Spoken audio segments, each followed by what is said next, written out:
Well, thank you all for joining us this afternoon. The house is open and we have to start on time. Just to borrow from your script, Mr. Sorkin. I'd like to put a question to you and Danny just to get things rolling. Danny has called the screenplay Shakespearean in content. So I'd like to ask both of you, to what extent your respective backgrounds in theatre actually fed into the work on this film, which is so visually dynamic and yet unfolds like a three-act play. Aaron. Damn. It affected my work a lot. It always does. I'm most comfortable as a playwright. I feel that I kind of fake my way through movies, but obviously I like language a lot. My parents started taking me to see plays starting from when I was very little. Oftentimes I was either too young or just not bright enough to understand what was going on stage. I mean, in my defense, I was 9 and it was Who's Afraid of Virginia Woolf. But I loved the sound of dialogue. It sounded like music to me, so I wanted to imitate that sound. I don't have much of a visual sense at all, so I kind of find my way through with language, and I also like very claustrophobic spaces, compressed periods of time, and all those things factored into creating a movie like this. Of course, if you're going to do that, you do need a director with a great visual sense, a director who is able to get great performances out of the greatest actors, and of course I'm describing Danny Boyle. Thank you, Aaron. It was an amazing experience, I think, for all of us, picking up the script, which was just an amazing, like 185 pages of dialogue, whereas your regular scripts are like 110 pages and lots of stage directions.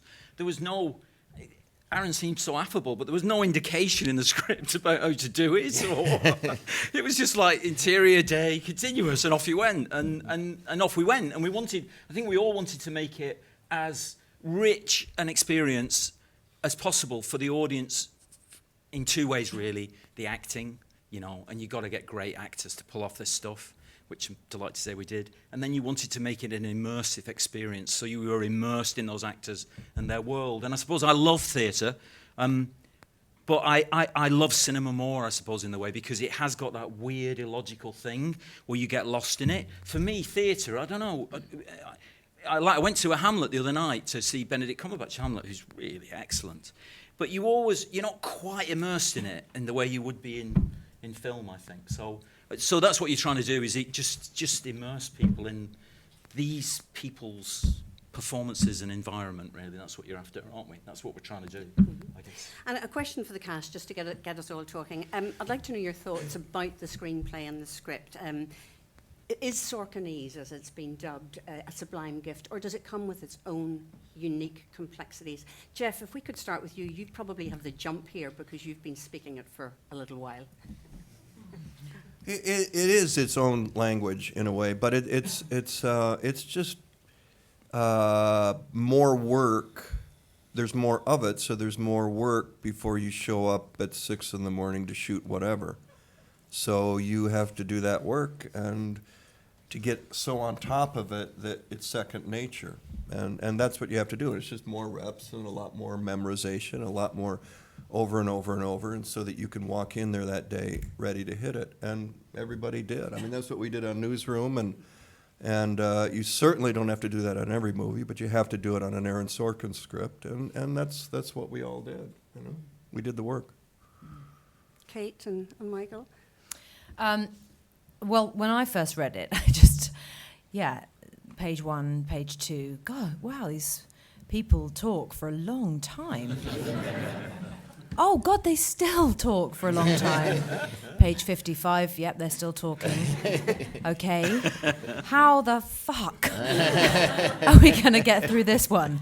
But my immediate reaction, to be honest, aside from how incredible it was to read and how solid every single character was, and how Jeff has said before, actually, Aaron writes the way that people think. And I don't think I'd ever really come across that quite to this extent. But I really did think, holy shit, Michael Fassbender? I am going to be his friend, and I am going to help him, and I am going to hold his hand.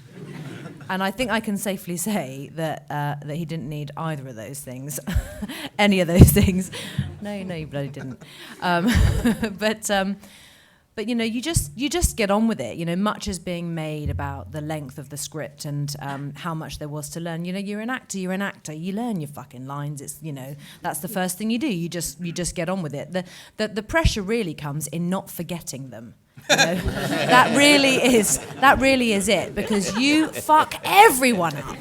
If you drop a word, the whole thing unravels and turns to dog shit. I mean, it really does. Kate's up. Cut it. Sorry, I'm at home. I feel comfy.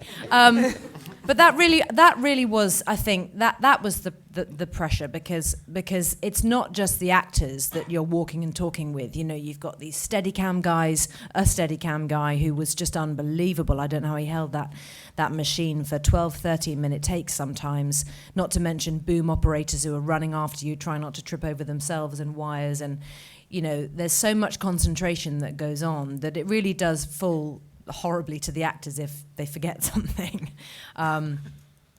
Yes, I've said enough.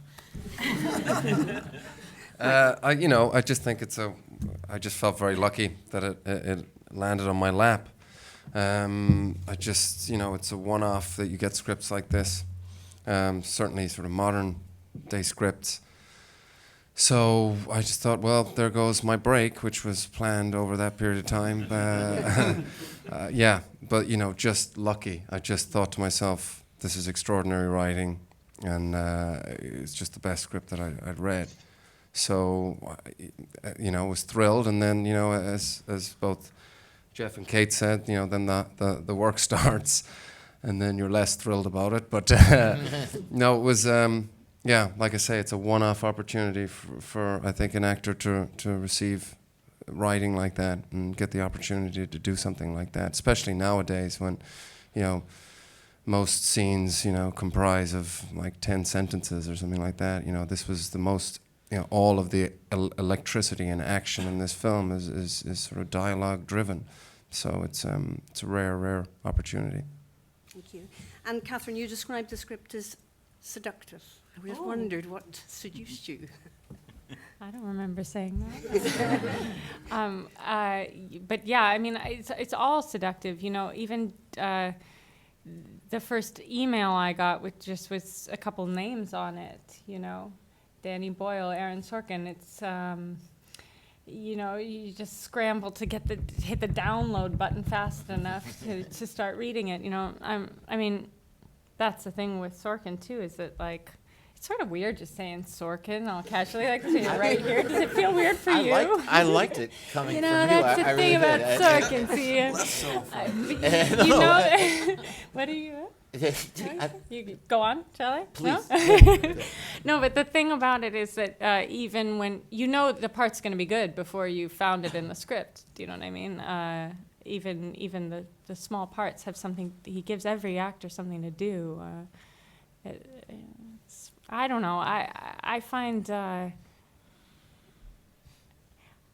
his writing very, this is so sappy, but kind of touching, because he gives so much to the actors. It's sort of everything he writes is kind of in praise of actors in a way, because he thinks, hey, you guys are kind of good at what you do. I'm going to give you something to do rather than something to try to get through or fix or hide or disguise. That's true. Yeah. No, that's true. You like us? You really like us? I really, really do, as a matter of fact. And I would be mortified at the idea that that there was something where your job was to make it work. No. As opposed to, bringing the enormous talent that you have to it and making it sing. That's what happens. Hopefully. I mean, I don't know about the singing part, but it being really great is what happens. The singing. Was that articulate? Boy. And Michael Stuhlbarg, you read Walter Isaacson's book, so I wondered what impressed you then about the He's the only one screen. that read it. I was the only one. I'm sorry, I didn't hear the question. Sorry, you read the book, so what impressed you then about the screenplay, having read that biography? The remarkable ability on Aaron's part to condense so much information and to make it so thrilling and rise to into a dramatic place, perhaps. You know, there's so much that goes by so quickly, but so much is included. You know, and to pinpoint these three pivotal moments in Mr. Jobs' life, and to be able to really, you know, part of what we do as well is what Aaron does so beautifully is to perhaps take something substantial and real and to reimagine it.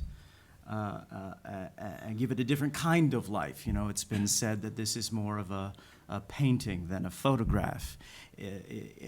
Taking the book and using it sort of as a starting off point and bringing it to life in a different way, giving a suggestion or a sense of what the inspiration of what his inner life was like and what he was going through at that particular time, and then to have Danny's bold vision and style take a piece of literature and bring it to life in a remarkable way. It's a huge achievement. I'm really proud to have been a part of it. You know, I'm just a little nervous. The cast is being so nice to me right now. This is how you treat the family dog right before you take him to the vet to have him put down. Somebody's going to toss a stick any second. Oh, come on, let's play. Right, we'll open it to the floor. There's a lady in the front row, and if you'd be kind enough to pass the microphone back to the gentleman behind you immediately after your question. Thank you. Will do. Good morning, all. Question to all the panel. I'm Claire Bueno from Premier Scene. The one thing that struck me from the film was just how uncompromising Jobs is. And I wondered, as filmmakers, how uncompromising you all were to bring the truth of this story to the big screen. I've got to say, Michael is an uncompromising actor, and I think on some level I connected that with what we knew about Jobs. I knew that the way that Michael would approach it would be he would be in search of, he's not interested in a hatchet job or in a deification, he's interested in the truth, in the way that Jobs pursued a perfection in his work. And I mean, to watch Michael work in pursuit of that was really uncompromising. And I mean, and I think it lifted the level for all the actors, and you get it for the crew as well, because when you get somebody on set like that who is ready like that to pursue live something, everybody's like, oh, right, okay, let's do it. And he said to me, he said, why don't you shoot the rehearsal? Because what happens on a set is the actors turn up early in the morning and we kind of rough it through, and then they go off and get the stuff done. Meanwhile, the crew light and stuff like that. And then you come back and then you have a full rehearsal, normally. That's what you do, where everybody learns what they're doing or think they do. And he said, why don't you shoot it? And I'd never done that before. And it's an amazing thing, because suddenly everybody's like, what? We're shooting the rehearsal? What? The focus pullers like this? And often it's the best take. And so I'll be doing that from now on, really. So. Focus pullers won't be very pleased. Yeah, he's very silent, though. Sorry, am I supposed to say? What was the question? Oh, the pursuit of, how we approach it. I mean, I think, we've all said, the script was exceptional. There was a lot of it. And Danny, coming from theatre background, realized how we would have, need to approach it. So he set everything up for and about the actors. I have to say, he's just so generous and patient with me many times, and but just really kind of set up an environment for us where we could really do the best and in the most sort of supportive surroundings. For example, we got rehearsal. So, we had 2 weeks rehearsal before we started the first act. We went away, filmed the first act in 2 weeks. Then we had 2 weeks to prep the second act, filmed again the second act 2 weeks, and so forth for the third. I mean, that's unheard of, because the accountant's going apeshit. He's going, we can't pay for this. And, again, the fact that he comes from a theatre background, realized the importance of that, so that we would be well rehearsed. We'd have tried out and done our mistakes in the rehearsal space, got to really sort of feel it out with one another as actors, and then approach it on the day and shoot fast and effectively. And you know, I have to say, without him, it would have close to impossible to do it in a regular way of filming. So I have to sort of say, you know, massive thanks to him. Yeah, and it's funny because to me the word uncompromising is almost at odds with the word collaboration, you know, and so I'm sitting here kind of going, how am I going to even answer that question? Because for me the thing that I felt most keenly was an absolutely fundamental sense of collaboration between everybody, and that was Danny, because as Michael just said, Danny really did not only insist on this rehearsal, but he put all of us in the room. So we sat down on day one to do a read through with everyone terrified. And that was the way that it began, and where possible, and for the majority of the time, we were all in that space. So, you know, Michael and I would be thrashing a scene around, or Jeff and Michael would be thrashing a scene around, and we'd sometimes run out of ideas going, what should we try next? And then, you know, almost turn to the room. Anyone, how did that play? Did anyone, okay, so that didn't work. Okay, all right, well, good to know. Okay, well, maybe we'll try something different next time. And what that does is it sort of, it neutralizes the entire environment, and it makes everybody equal. And with a small company of actors like that, which we were, it really pulled us all together. There was no hierarchy, there's no fuss. You know, you just get on with it. And that tone was very much set by Danny, and by you, though. Because Michael didn't have any stuff around him. It was just Michael doing the job and absolutely setting the tone as well, and setting that bar very, very high for all the other actors who also popped in and out of the shoot. You know, they'd come in and they'd have to just knuckle under and lead by example, which was set by Michael. And also, like, as well with you know, the setting, you know, but getting to do it in San Francisco, which was not also cheap. You know, there would have been other options to do it elsewhere, and definitely would have been more cost effective. But again, Danny was like, no, it's important that we set it here, where this whole thing was born. And I thought that really certainly helped us, right? I mean, you know, the locations that we had, the feeling that we were doing it in the home of, you know, not only Steve Jobs, but, you know, the you know, technology and this sort of new wave of the world that we all live in now, which is the tech age. I know the first thing we shot was in the garage, wasn't it? Where it all began, and that was the first thing we shot, wasn't it? And it was the actual garage. How do you garage, say it? garage. But it was the You're real saying one. garage now. I've started saying it, I know. Because the voice coach was always giving out to you because you were saying garage, and he was like, no, garage. But it was the real one. It was a real one, and it will be a museum eventually. I think it's a real garage at the moment. It's halfway. Mid-Atlantic. Thank you. Gentleman in the second row, and then if you pass. Hi, everyone. I'm on Woman from Anonymous. First of all, congratulations on the film. I really enjoyed it. It was fantastic. My question is for the actors. There's a great piece of dialogue where Steve Jobs says, I play the orchestra. If Danny Boyle is your conductor, for you as actors, where do you fit within the orchestra? I was an oboe. I don't know where you were. I think I was just the cymbals, you know, crashing every now and then. A dear friend of mine, my dad always says, you don't need to read the reviews because your friends will always tell you when they're bad. And someone wrote, and a friend sent to me, shrill but believable, which I thought was really incredible, like backhanded compliment or something. But so I guess that's like a violin or something. Jeff, where do you fit in your orchestra? I'm a bassoon, whatever that is. Such a good word. That's a good word. Such a good word. And Michael Stuhlbarg, where are you in the orchestra? I'm not exactly sure what I would be. Perhaps the occasional percussive instrument of, not exactly sure. Perhaps, you know, whether it's a touch on a cymbal, a knock on a thing, a piccolo, perhaps a flute. I'm not, you know, he sort of like comes in and provides whatever's needed in a moment. I have no idea where I fit in the orchestra, but I'm glad to be there. I'm second chair. Viola, perhaps. Viola. You're a whole section down there. Thank you. If you'd pass the mic along to this gentleman, but we'll go up here because just while we're doing that. Thank you. Yeah. Hi, it's Alistair Harkness from The Scotsman up here. It's a question for Danny. There was a film in this festival called Tangerine, which was shot on an iPhone. And as an early adopter of digital technology yourself, I wonder if part of the appeal for you of Steve Jobs was that kind of forward-thinking nature that's led us to this point. And also, just very briefly, did you consult with Ridley Scott about shooting that original Mac advert? Well, I, out of respect, I kind of rang him up and said, we're using 1984, because he shot the 1984 advert, which Michael and Jeff stand in front of. But we didn't ask his permission. Because actually, the basic principle we worked to is we sought forgiveness rather than ask permission. Just, that was the kind of, it's a very sensible way to do it, actually, in this business, if you can get away with it.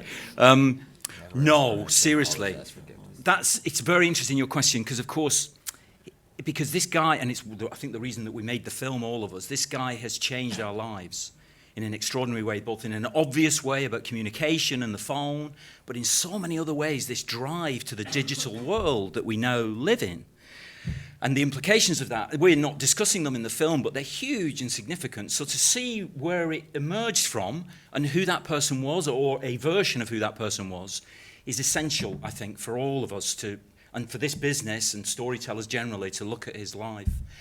We were very lucky because we were able to kind of almost illustrate it, because we shot the first act on 16mm, which is obviously because it was the earliest act, and also because he felt like, and certainly the way Michael did it, he felt like a guy fighting all these impossible forces that were stopping him getting to this vision or stopping people seeing it.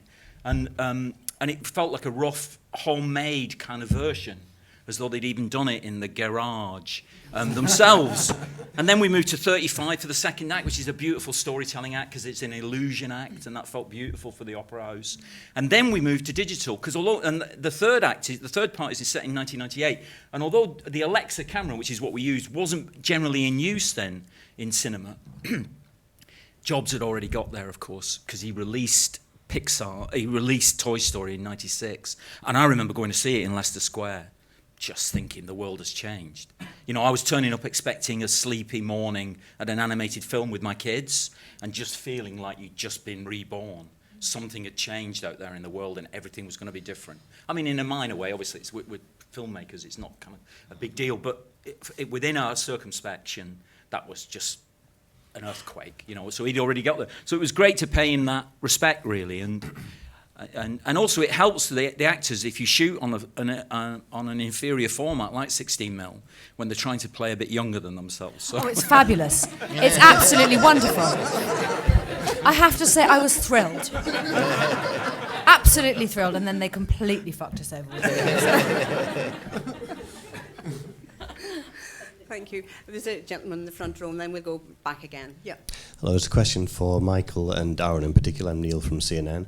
A lot of people who won't know Steve Jobs just know him as the guy in the turtleneck who gave us the iPhone, the iPod, and might be making an impression of the man from this film. How accurate a portrayal would you say it would be? And as a little sidebar to Michael, Ireland are 23-20 down in the World Cup. Have you been following the rugby? I'm wondering what's happening now. Does anybody know? It's 23-20 to Argentina at the moment. Okay, so how many minutes we got left?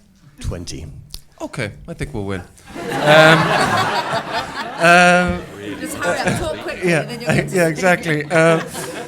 I don't really know. The only thing that I know about the man, and I've sort of learned this sort of by doing this job and meeting people, is through the prism of the media or through what other people say. Unless I met him myself, I couldn't really tell. I just really respected what was in the script. I realized that we were doing a dramatization as opposed to a biopic. And so all my information was in the script. I knew nothing about the man really before I started. But it's interesting, you said, from what we know, the man in the turtleneck. It's funny how he came to, to wear a uniform at a certain point in his life, because I don't know, was he aware that would also enter into mythological sort of status with him? Certain people that wear uniforms, like the Dalai Lama, you remember, that he wears his uniform, that Steve Jobs is in the turtleneck and the jeans. And was that a conscious decision, or was it just that it was one less decision to make in the morning when he wakes up? But I just tried to take my own sort of feeling from what was in the script, and then I just watched whatever was available on YouTube, from interviews to seminars to speeches. So I can't really say, you know. I filled in my own blanks, but they could be totally off. But I thought it was a very interesting character in the script. I thought it was something that, you know, you hear so many stories about him, you know, good and bad, and I just thought there seemed to be a balance, a mix there in the script, which to me seemed to serve some element of the truth. The question is, I think you're asking, would somebody who came to this movie walk away with a fair sense of who Steve Jobs was? I don't know what a fair sense of anybody is, really. I agree with Michael. First of all, if you asked 1,000 people who knew Steve Jobs for their impressions of Steve Jobs, I think you'd get 1,000 different impressions. What you don't see in this movie is a dramatic recreation of his Wikipedia page. Okay? Yeah, you see something much different. What you see is a dramatization of several of the personal conflicts that he had in his life, and they illustrate something. They give you a picture of something, and are they fair? I do believe they're fair. My conscience is clear, and I don't think I would have done anything unfair. I don't even think I would have done anything that was in bounds, that was fair but cruel, you know.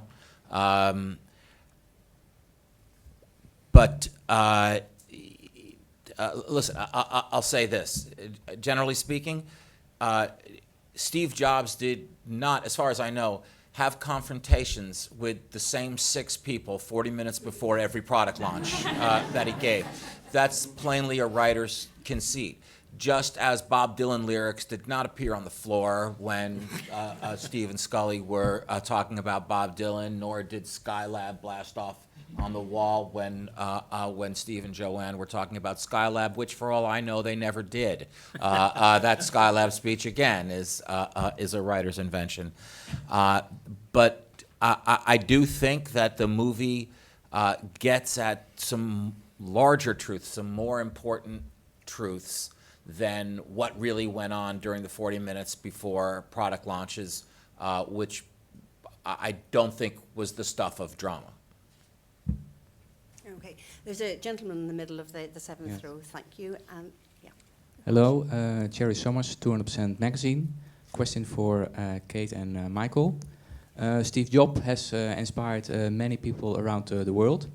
Has Steve Jobs also been a source of inspiration for your own personal lives?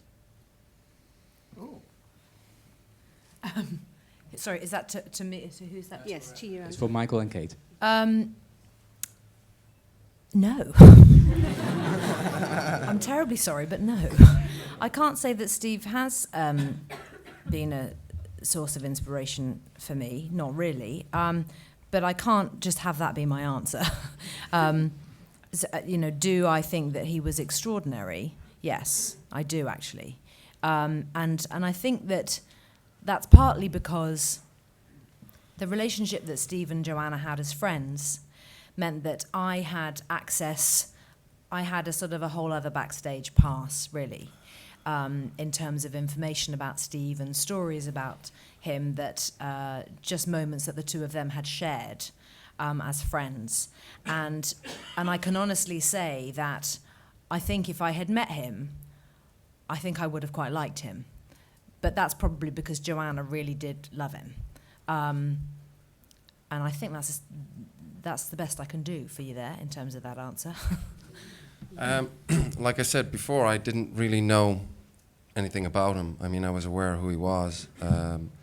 But since then, yeah, I think definitely while working on it, and since then, for sure, the fact that he had a vision back in the mid-'70s, the late '70s, and continued striving towards that vision, and here we are all living it now. I think that's extraordinary passion and commitment and focus Also, having met people that were close to him, both sort of in the workplace and you know, in just sort of personal relationships, the effect that he still has on these people, and some I feel like are still orbiting around him in some respect, and the love that was apparent for the man. Incredible loyalty. Yeah, and you know, I just think anybody who rolls the dice like that as well, you know, to have been ousted from Apple, to get back up, dust himself down, build next, although it didn't, you know, really amount to much except, well, the software, which eventually sort of it was used later for the new Apple products, but also what he did with Pixar and the vision, and you know, much like sort of Elon Musk, these guys that you know, whatever money they made, they could easily sit back and enjoy the hundreds of millions that they're worth, but they put it all back in and risk it all over again. I think that's pretty extraordinary, and it is inspiring, yeah. We have about 2 minutes left, ladies and gentlemen. There's a lady at the back there. Yeah. Hi, Orla Barry from News Talk in Ireland. I think Ireland are going to win the rugby as well. A question for Michael. I know members of Steve Jobs' family have been quoted as saying that they weren't happy with the film going ahead, and there's some reports, I don't know whether they're true or not, that they appealed to other actors associated with the role initially not to take part in the film. I wonder if you'd any hesitation about that, and now that the film is out there, if Steve Jobs' family are unhappy about it, how you would feel if they're unhappy with your portrayal of their husband or father.